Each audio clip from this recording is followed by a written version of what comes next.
Sir Fines, thank you very much for a very educational, very thrilling lecture. After hearing much of your life, I can't help but think of how similar our lives are. Not really. But I'm Kelvin Higa. I'm the president of IFSO. At least I will be the president for the next day or day and a half, and Jacques Himmers will take over. I'm very pleased and honored to address you. Now that I'm standing in front, it really is quite a thrill, quite amazing to be here to address you. I was talking to a friend, Kazu Kazunori, and he asked me a very simple question. He said, you know, what are the three most important characteristics of a surgeon? And I thought about it, and I came up with these things: integrity, curiosity, and humility. The most important thing is not to stop questioning. Curiosity has its own reason for existing. And as you can see, my mother, who's sitting in the front row, would say, yes, Kelvin, you've always been a very curious child. Humility is not thinking less of yourself, it's thinking of yourself less. And so I assure you, being president of IFSO has not gone to my head. Receiving this medal meant nothing to me, nor did I require anything more of my operating room crew. Integrity without knowledge is weak and useless, and knowledge without integrity is dangerous and dreadful. And so I was operating with my medal one day, thinking about some of these things, and I'm thinking about all of my mentors and something that I could do a little bit different in order to honor them. And so I thought, well, maybe I can share some of this, and I call this the Presidential Awards that incorporate the three most important things. That is integrity, curiosity, and humility. Now, this is a surprise for everybody. This is something that Manuela and I just came up with, and I'm pleased to give these awards for the first time. Abderrahmane Namiri, I would like you to come up here. Abderrahmane Namiri has been a friend for a long period of time. He is the chairman of our communications committee and has done an outstanding job. Where are my medals, Manuel? Over here? So, Abderrahmane, I don't know a single individual who deserves this more, but there are 6 more to follow you. So, we'll see. So this is your medal, and he's so tall I have to jump to put this around his head. Thank you. Thank you. Thank you so much.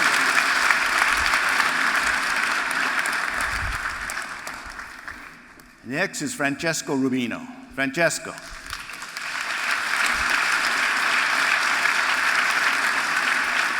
I met Francesco over a decade ago. He was working at the IRCAD Center, and he's telling me about this amazing research about bypassing the foregut.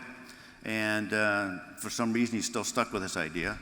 But at any rate, Francesco and his comrades have put together a series of diabetic conferences that have really changed the world and changed the attitude of the world toward us.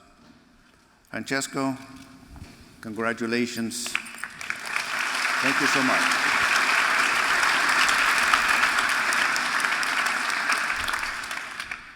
Scott Shikora.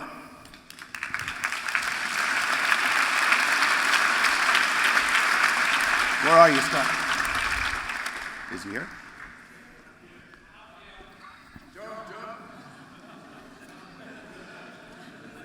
He's up there. Here you are. Scott, go long. Everybody knows Scott Sikora. Scott Sikora is a surgeon, a gentleman's gentleman, and past president of the ASMBS, the editor-in-chief of obesity surgery, and again, an individual who I admire, look up to. The world looks up to you, my friend. Lord, I don't know what to say. Thank you. Everything, man. I forgot about the pictures. Oh, well, you should have reminded me. Okay. So caught up in the moment now. Antonio Torres.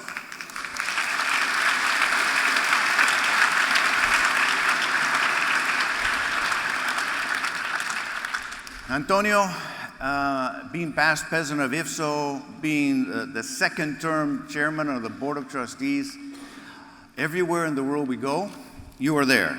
And you're there not just representing yourself, you will always represent IFSO more than almost anyone I know.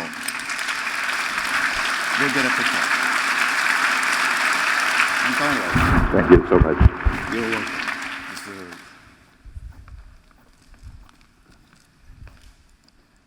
Richard Wellborn.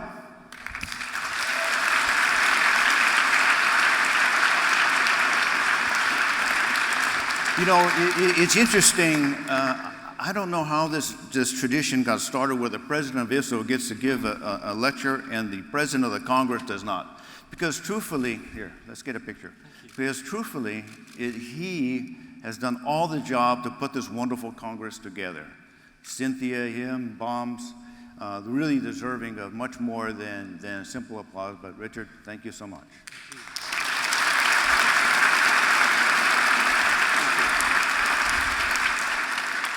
Michel Gagné.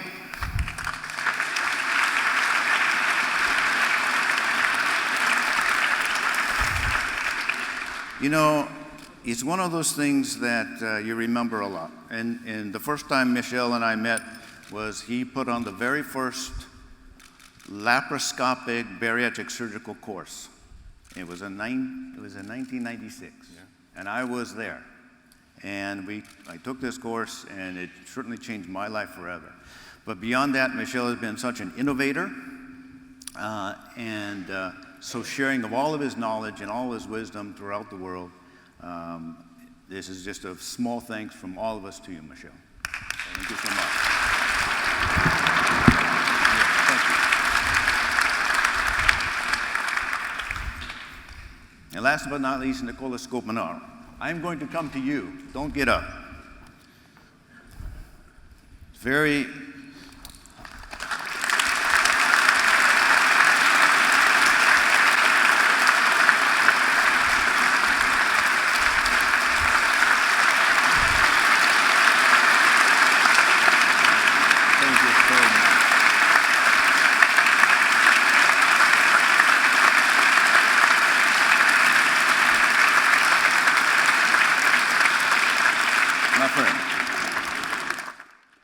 first time that Nicola and I met, I'll never forget these words.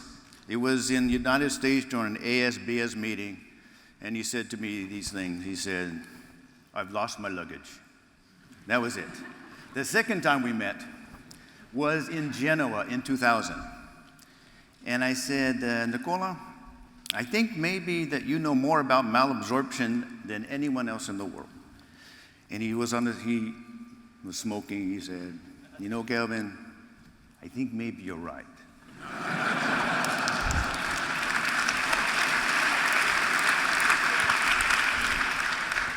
Now, from anyone else, you would think that was not a display of humility.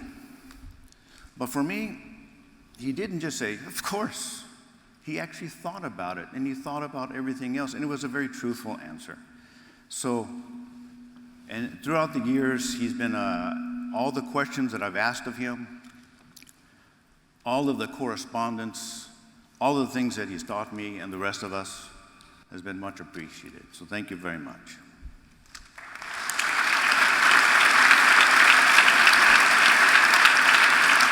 So once again, I want to give Bombs, the British Obesity and Metabolic Surgery Society, as well as Richard Wellborn, a great thank you for putting on such a wonderful Congress.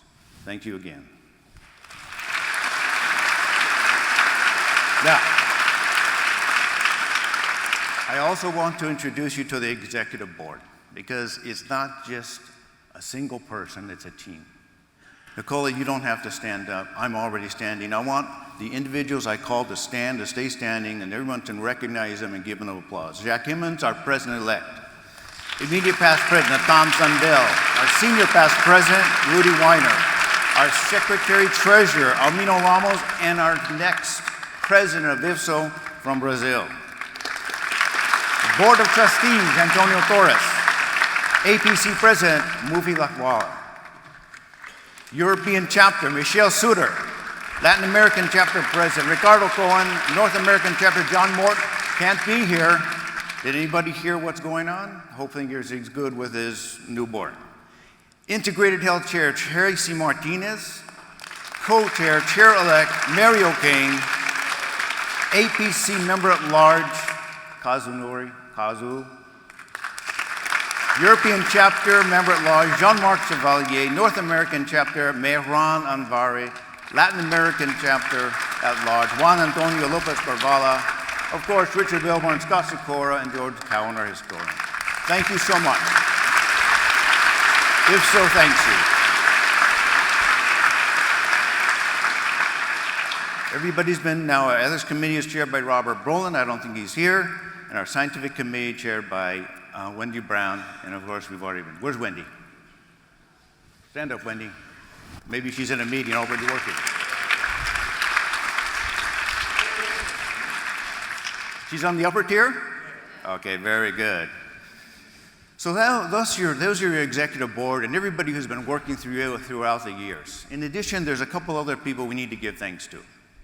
Our newest member of IFSO, Stephanie. Is she here? And our new Chief Operations Officer of IFSO, Manuela. Manuela, please stand up.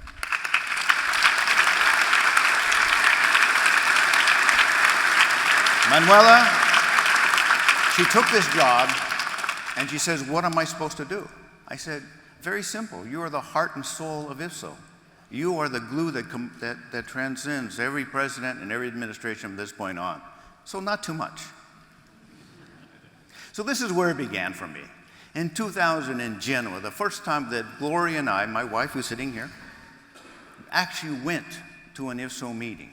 Now this is old film, this is not digital, things like this, and some of our friends, the Brolins and things like that. And over a period of time, we've come to know almost everybody here. This is what's special about IFSO, about the friendships and the relations. And as we move into the digital age and start looking at education over a period of time, we may lose something and we begin to ask the question, why come? Why come to a meeting? Why listen to someone in person when I can get that over the internet? And I'll tell you, it's very simple. Anyone who's ever been to one of these meetings knows very simply that this is a time when you can actually get to meet people, get to know them, understand what they're saying, and go into more detail. I think the internet, I think all these learning is not going to make things less available. I think it's going to make the meetings more important, because what we learn on the internet, what we learn by reading, needs to be reinforced by that personal contact, by us coming together in collaboration. There is no way that we can do these things without the one-on-one content. And so we've made a lot of friends over the years, and sometimes social. And of course, Matan, you can see him very here. He's got his Diet Coke. And this small animal saying, why are you going to eat me? Or when are you going to eat me? And of course, you can't do this alone here or at home. Bryn Valderrama is our COO of ALSA Medical Group. Alice Jackson is our nurse practitioner. She's been with us forever. Without individuals like this, there's no way that I could ever do what I do. Travel, go away, and know that the office is taken care of. Bryn, where are you? Stand up, let people get to know you. And nobody gets to hire her, or I have to kill them. Alice, as well. What you don't see, there's Alice. What you don't see is all the other employees and people that we work with ALSA. So this is one of our Christmas parties. We do so much, we do this almost every week now. And then there's the people that we work with, my partners. Sabra Gyasa, who has decided to leave us for Yale, and my partner, Keith Boone. He's here. Keith, please stand up.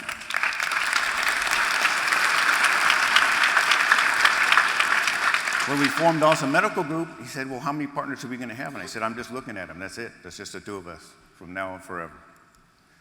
And there he is in his usual post teaching our fellows. This is Ashraf Haddad, Fred Che, one of our fellows. We sort of combined them. We called them Chidad because no one wanted to talk to him individually. So where did this begin? So this is I'm the one with the arrow on his head. This is my father, my mother, my brother Glenn, and my sister Debbie, who's here in the front row. And so, you know, when you start off in life, you never know how things go, where you're going to go, what's going to happen. But my father, for example, a very upstanding individual, didn't start out that way. This was him. So things change over time, right? Directions change, especially with responsibility and opportunity. Here's my beautiful mother, who's sitting right here, right in front of us, and my father, who has passed away. Today is the 3rd anniversary of his passing. And we were all talking together at dinner, and we were remarking about our father and how much we learned from him and the things that he taught us. And I can tell you right now, today, and people ask me, who is the single greatest teacher of your life in surgery? And it was my father. Now, he wasn't a doctor, he wasn't a surgeon, he was a mechanic. He had a very mechanical mind, but if he had the internet, if people knew him, he would have been the best mechanic in the world. He could figure out anything. So I pale in comparison to him with his surgical skill. But he was quite a individual that you really hard to understand. On one hand, I remember I was 10 or 12 years old. He looked at me and he said, "I think maybe you might be the most famous surgeon in the world someday." I said, "Really?" And then he looked at me again, he said, "But no matter how good you think you are, there's always somebody better." So this is my father, always giving but taking a little bit away at the same time.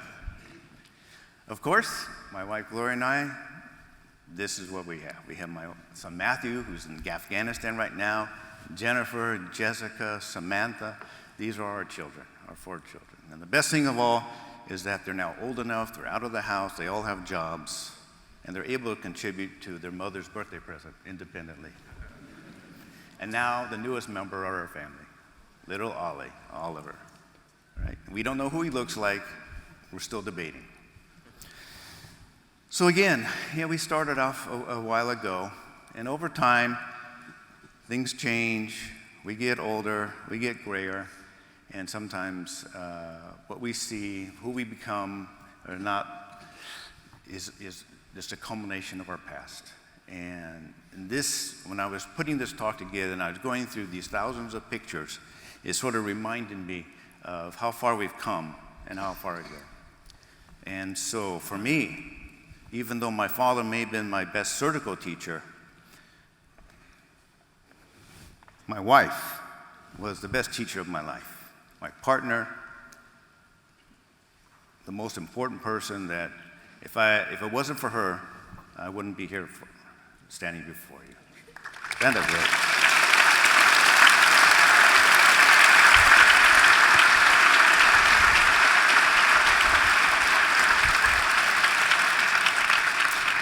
I just wanted to get through that point without breaking down.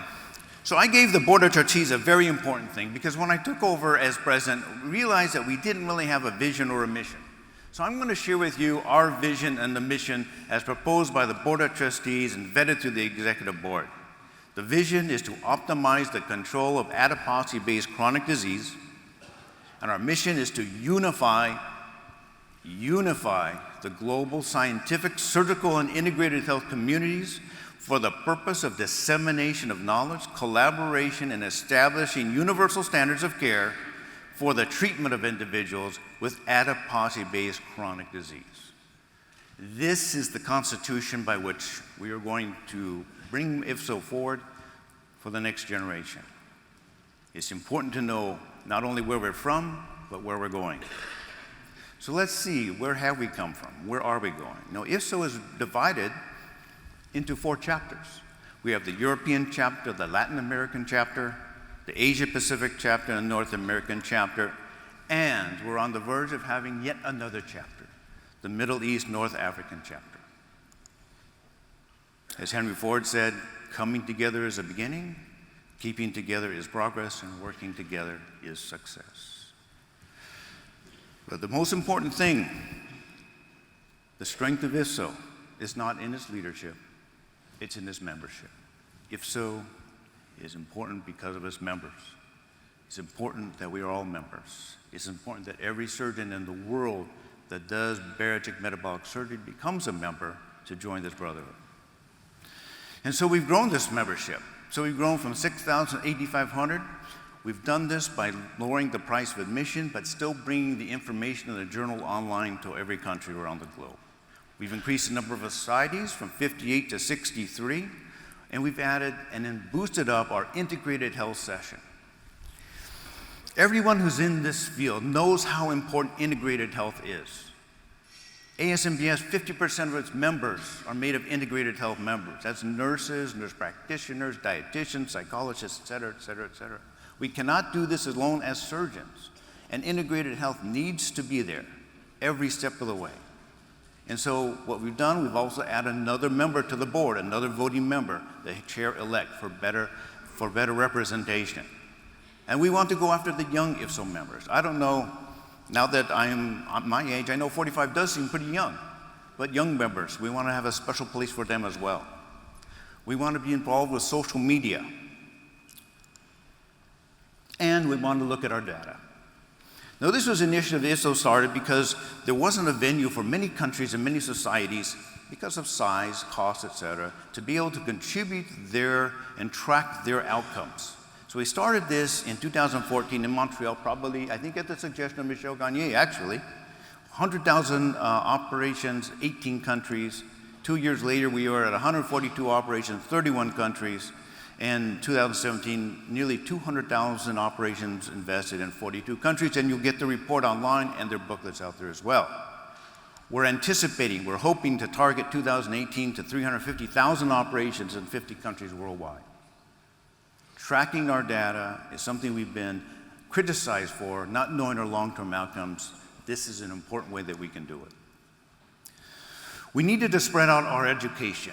Not everybody can afford to come to all the meetings, the chapter meetings, and certainly the World Congress. And so again, through the Communications Committee, this is spearheaded by Almino Ramos at first and taken over by Abderman Namiri. We're doing quarterly webinars reaching out toward the globe. The first two, the right procedure for the right patient, and the high incidence of erosive esophagitis and Barrett's following sleeve gastrectomy was an enormous success. We're planning on new ones. New scoring system. This is the Cleveland Clinic data. Weight regain after sleeve and enhanced recovery after bariatric surgery. We're partnering with the AIS Channel to bring this program, as well as many others, around the globe. Total outreach.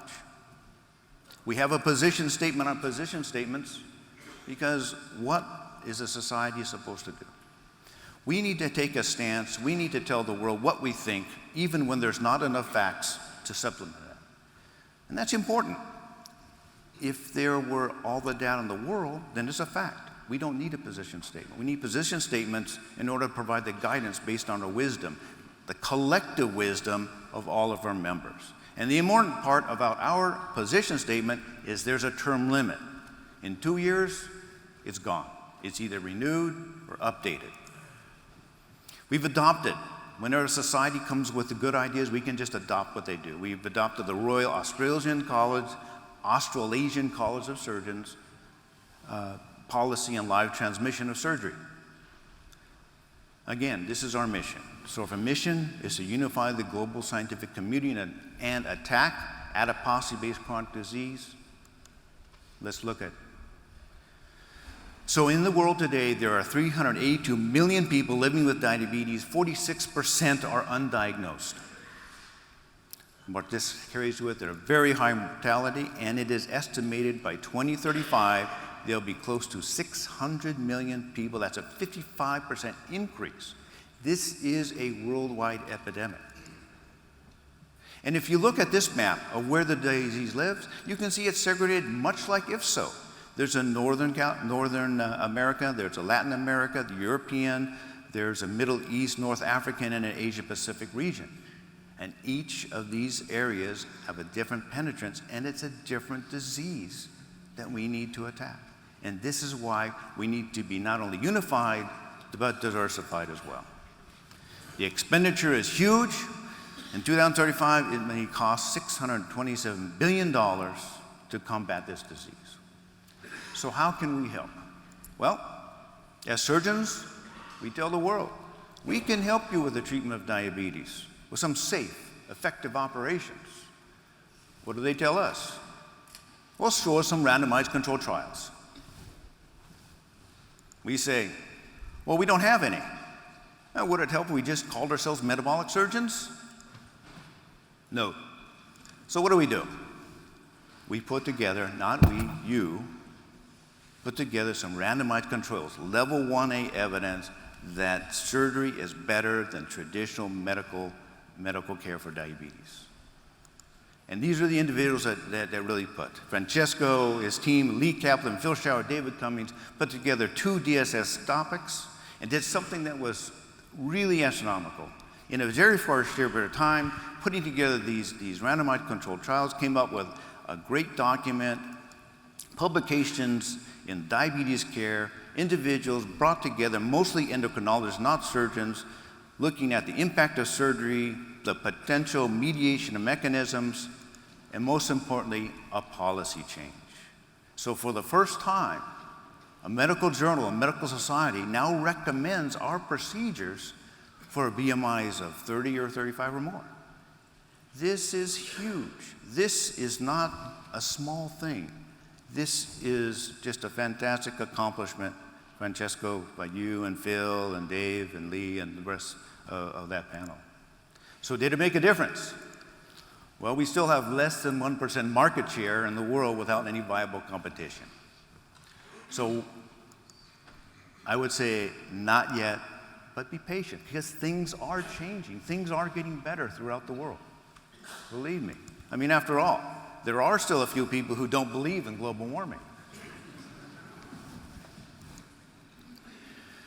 So what is the problem? What can be another problem? We have the data, we have the RCTs, we have the dissemination, we have the buy-in from the endocrinologists. Well, this is how we see ourselves, right? We're great. But that's not the way the world sees us. Hopeful and promising as a 1-800-GET-THIN number on the side of a road could lead to a homicide investigation. They went in to lose weight, but somewhere along the way, they lost their lives. Here's Brian Ross with an ABC News investigation. In the high-profit business. So basically, you know, the world sees us in a different way. They're not reading randomized controlled trials. They're looking at television and our billboards. And when this 1-800-GET-THIN gets sued and they say, don't worry, we're making $21 million a day, it's kind of hard for the world to not paint us in the same brush. Here's another. This is gastric sleeve. It's only $41.99. This is a special internet price, by the way, special. But if you read the literature, it says, unlike the gastric bypass, you don't need any follow-up. We'll send you home with your old suture removal kits. Our nurses call this the sleeve 'em and leave 'em attitude. So we see ourselves this way. We see ourselves still as Superman, but maybe the perception out there is a little bit different. And denial is powerful. So all of you sitting in this room, I know you don't practice this way. But there are a lot of people out there that are practicing this way, and we're turning a blind eye to this.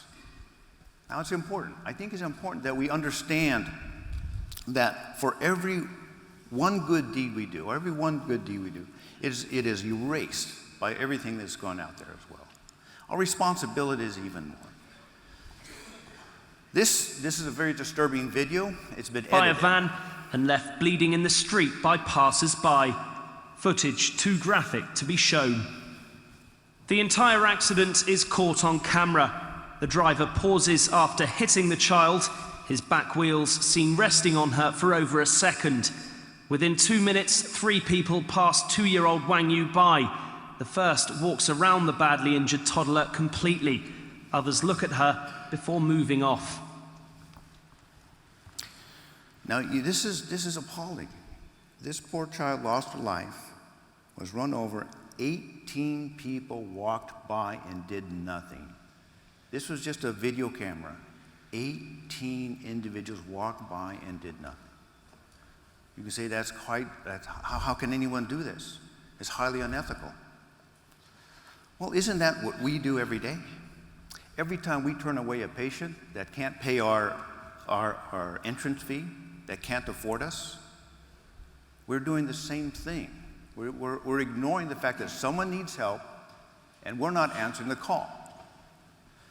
So I think it's important that we understand these things. We, as surgeons, must advocate for the ethical treatment of all patients with adiposity-based chronic diseases, not just for the fortunate few that can afford our services. It's time to think about why we're doing, not just what we're doing. Surgery is just part of a treatment plan that includes lifestyle modification, medication, endoscopic interventions. We need to start acting like we actually believe this. We need to go beyond just the procedures. We need to be involved with our medical brethren, with the family practitioner, with everybody who's involved with any of these things. We have the opportunity to be the stalwart for the chronic disease model and change the way we treat patients. We need to treat patients holistically. Lifelong care means lifelong care, not episodically. This is not a one-night stand model. This is not the typical general surgery where we sleeve them and leave them. We take care of the patient through thick and thin, through good and bad, for the rest of their lives. And we must report our data. If we had mandatory reporting of data from the very beginning, we'd have a lot more answers to the questions that we seek even today. So what should IFSO do? Well, IFSO should set the standards for procedures and ethical practice. We should advocate for the treatment of all patients.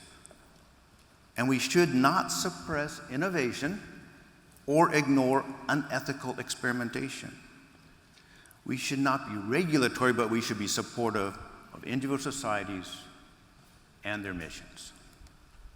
The strength of IFSO is not in its leadership, it's in its membership.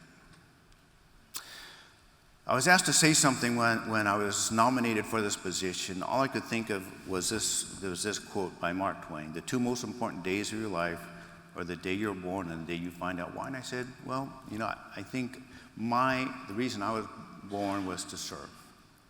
I found out that I was wrong. This is the reason why. This is the reason why. Everything else is secondary. So as a final note, I have to say that serving as your president, being involved with IFSO has been one of the single most fantastic experiences of my life. It's been a great honor to serve as your president. As Harry Copton said to Winston Churchill, when Winston Churchill said, "Are you going to help us with this war?" He said, "Whither thou goest, I will go, and where thou lodgest, I will lodge. Thy people shall be my people, and thy God my God." As my wife and myself ride off into the distance, we're not leaving IFSO. We're still members of IFSO, and we're going to be very much involved with IFSO. Thank you very much.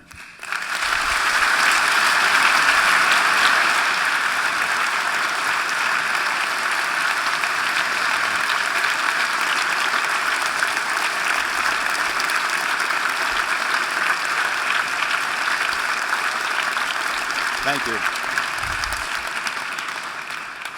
Please sit. No, come on. No. We got it. Richard says we got to get out of here by a certain time, so now we're going to go forward.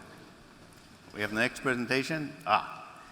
So one of the great honors that's bestowed upon, and one of the great traditions that the president has is to introduce the next president. This is Professor Jacques Kimpens, who is going to be your next president. And here he is. This is him.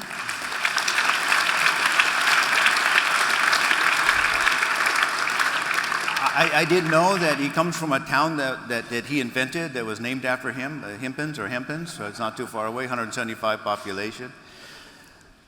We all know Jack, and I don't have to tell you all of his accomplishments, but he certainly graduated cum laude in 1977.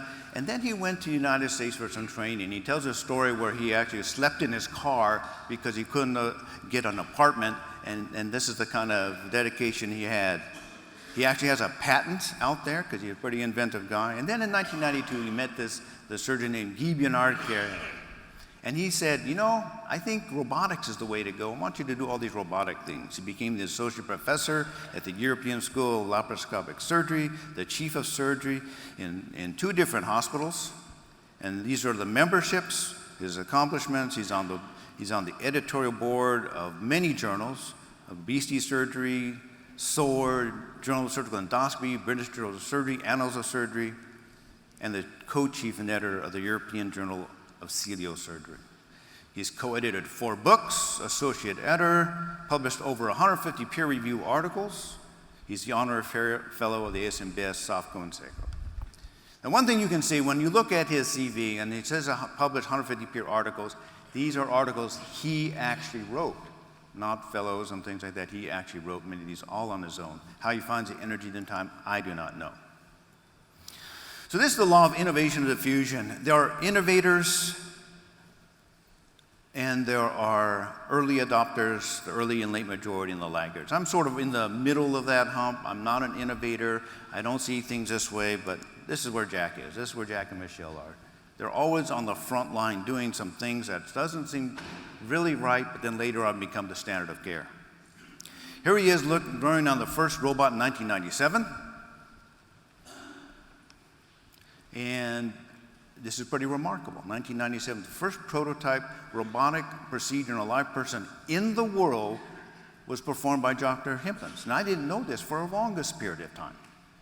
And there he is with his nice glasses on and this thing, chewing gum, that sort of thing, and drinking out a gallbladder. Really remarkable. And then he got his PhD, of all things, the University of Utrecht in Maastricht, with Jan Greaves on his work with adjustable banding, sleeve gastrectomy, root bypass, long-term outcomes, and strategies in case of failure. We didn't all start out as tall as he is. He was a little bit shorter at first. There he is with his mother, and you can see he is a very dedicated soldier. He has his nice sword. He loved horseback riding. And for some reason liked to be on the telephone. Well, those of you who know Jack, you know he's always on the phone anyway. So this is sort of a harbinger for the future, right? Here he is, working his way through school as a male prostitute, I guess, I don't know. And then he later on graduated to being a pimp. I don't. But you know, Jack, he's like a movie star. He's a good-looking, tall, intelligent fellow. Of course, everyone would fall in love with him. And there's his 2 daughters, his sons, and a bunch of kids. This is Anne, Michael, Eleanor, and Peter. Natalie, Tom, and her daughters. Both his daughters appear to have been smarter than him. They've gone on to finance. They're in the banking, and they're independently wealthy. They don't need him anymore. Asked him, did they pay him back? He said, no. And there's his wife, Rose. Now, Rose, I got to tell you, this is an American thing. This is not the way you flip somebody off. Okay? We'll show you. We'll teach you this later, okay? Okay. And there's Jack talking as usual, and there's Rose giving him her usual support. Look at her face. Look at her attitude there. But there they are, the happy couple there. And this is how we remember Jack. Always teaching, always lecturing. This is about duodenal switch, laparoscopic technique. This is in the IRCAD Center. Sometimes he has time to go out and play. Here we are buying some tapestries. And once in a while, he takes some rest. But here he is, Jack Himpens. You can see he's nearly touching the ceiling. I don't know what kind of a building this was, but he's almost touching the ceiling with his head. Again, teaching us everything there is to know. But this is where he belongs. Jack is only happy in the operating room alongside a very grateful patient and his assistant, Christine. So this is where he belongs. That's where he says he is the most happiest, and I believe him. You know, Jack has been, ever since I've known him, he has been a mentor. He is the best surgeon that I've ever seen. He has taught me so much personally about surgery, surgical technique, and things like this. Jack, this is, ladies and gentlemen, this is your new IFSO president. Please come up here, Jack.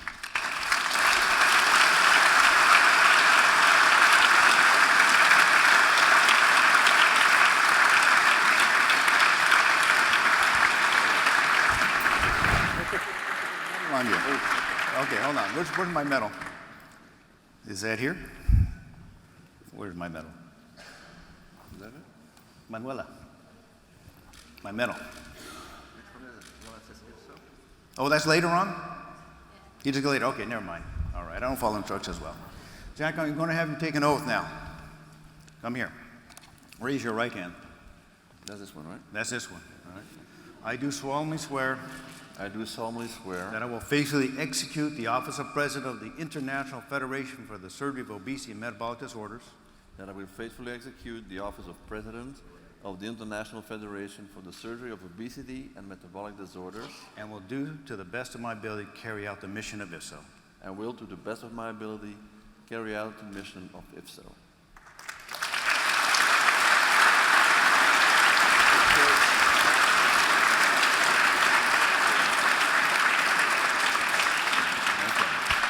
Thank you, my friend.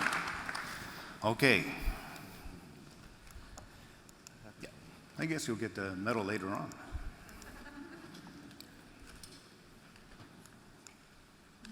I have something for you. Ah. It's a very small tribute, but it says it all. Oh, well, let's take a picture.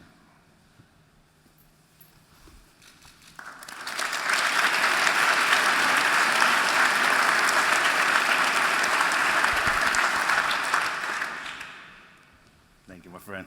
Thank you. Well, that's fantastic. Okay, my final duty is going to introduce Professor Paul O'Brien, our life member of 2017. Paul is founder and head of the Center for Bariatric Surgery in Melbourne. They've done over 10,000 procedures and has the world's best aftercare team. He's Emeritus Professor of Surgery at Monash University in Melbourne. He was chair of the department between 1986 and 2004, and the director for CORE, that's the Center for Obesity Research and Education, between 2004 and 2014. He is National Medical Director of the American Institute of Gastric Banding between 2008 and 2015. He's had a long history of research from 1969 on. He started doing bypass, banding, and everything so in 1978, was part of the Adelaide study in 1990, one of the first truly randomized controlled trials ever in bariatric surgery. He has a passion for randomized controlled trials, something I said that we were missing. He is a randomized, in one of his first publications, a prospective randomized controlled trial, the placement of an artificial bowel sphincter for the control of fecal incontinence. So I guess he's given up the sphincter, found other things. Here's another randomized trial looking at banding in severely obese adolescents. This is diabetes. Here's another randomized trial, banding perigastric pars flaccida, and long-term outcomes, 15 years after gastric banding. Another randomized trial looking at banding versus intensive medical program, and of course, one of the first randomized trials, along with John Dixon, looking at type 2 diabetes and diabetes. He is editor in surgery, he is Obesity Surgery Editorial Board membership since 1995, co-editor in chief between 2006 and 2010, advisory editor 2011 to present. He has more than 300 publications and 65 of them are in obesity surgery. He was president of IFSO in 2006 in Sydney, which we went to, which was a fantastic conference. Here he is with Phil Schauer and his lovely wife Eve, who's here today. Part of the Phobie Hat Brigade. And most recently, this year, he was honored by the officer, the AO in General Division, the Order of Australia. This is a very high distinction given to only a few individuals for outstanding achievement. This is for distinguished service to medicine as a clinical surgeon researcher, particularly of the stomach and its physiology, and as a mentor to surgeons and through contributions to public health in Australia and internationally. This is a very high honor, and it's something that we're not aware of here so much, but over there is fantastic. It gets, I guess, free drinks in every pub, I suppose. Of course, he's a family man. He's over his children, his grandchildren, and if you put them all together, it's quite a horde. I was trying to think of all their names. There's no way I was going to be able to remember them all, so I'll leave that up to you, Paul. And of course, being the good friend he is, my first band, the first band ever in Fresno, California. He was there to proctor me and coach me. So I thank you for that. Of course, we always think of Paul as a lap band guy, but he's much more than that. He is a surgeon par excellence. He is a great human being, a wonderful person, wonderful father, wonderful husband, and certainly deserving of this award. Paul, please come up and accept.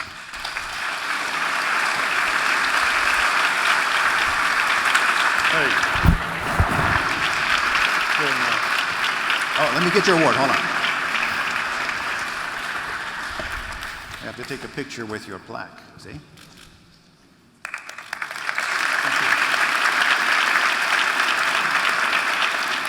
Oh, you want to say a few words? I would like to thank IFSO. To you all, you're all IFSO. I've got so many friends in IFSO, and it's been so valuable.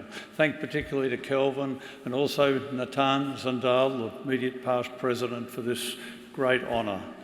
And I also thank Eve, who, while I was out there doing various things, travelling around, hopefully teaching something useful, hopefully doing good work at home, she was the one who brought up that team that we saw. She does all the work, and without her support it wouldn't have been possible. Thanks, Eve. Thank you all very much.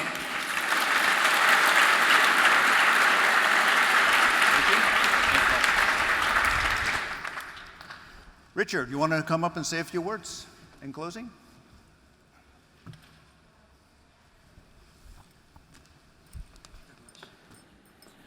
Well, Kelvin, that's been a superb session. I'm completely surprised and flattered that you would do me the honour of giving me this medal, which I accept on behalf of BOMS and all the members of our society who are all struggling to help our patients and build services in the UK. Thank you so much. It's very, very kind of you to do that. And I think as everyone, everyone agrees, it's been a great Congress. Thank you so much for coming to London.